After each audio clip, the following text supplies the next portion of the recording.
vectors are parallel or exactly opposite to each other, which means anti-parallel. The second situation that we discussed was in which vectors are exactly perpendicular to each other. Vectors are perpendicular.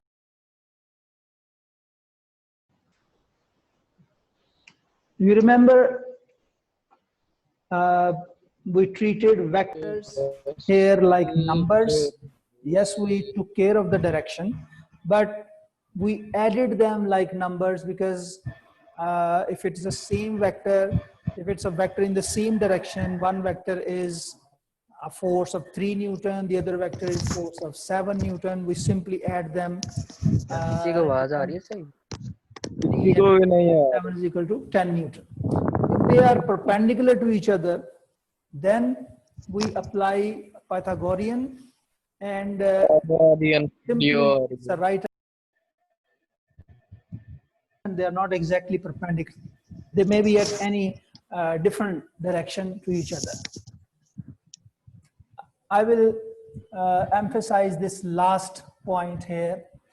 Suppose this is vector x and there is another vector y. In order to add them, we have to redraw this vector here.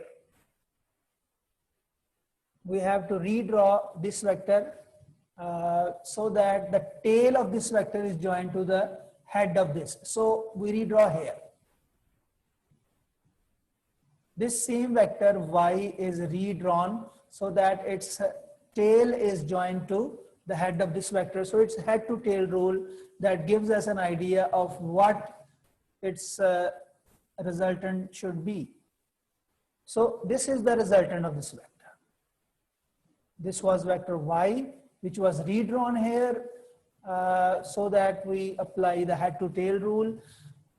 But let's say x and y are not to the scale and they are simply drawn in this manner, and there is a certain angle given here. Let's say this is 150 degree. So in this case, x plus y will be a vector. Let's say this is the resultant vector r. R is simply given by cosine rule, x square plus y square minus 2xy, cos of the angle exactly opposite to the resultant. So this is what we apply for the addition of vectors. But here we discussed one thing yesterday. Let's say we have these two vectors. X is this vector, y is another vector which is drawn here.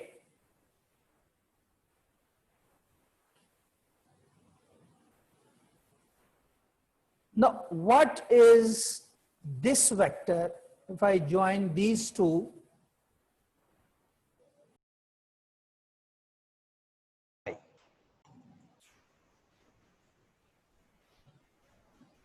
It is directed from the head of y, which appears later in this relation, x minus y.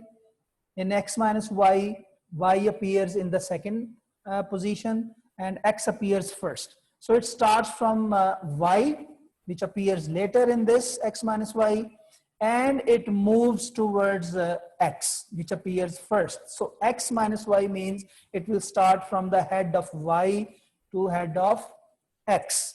If the tails of the two vectors are joined, this vector, which is obtained by joining the heads of two vectors, is the difference of two vectors. So you see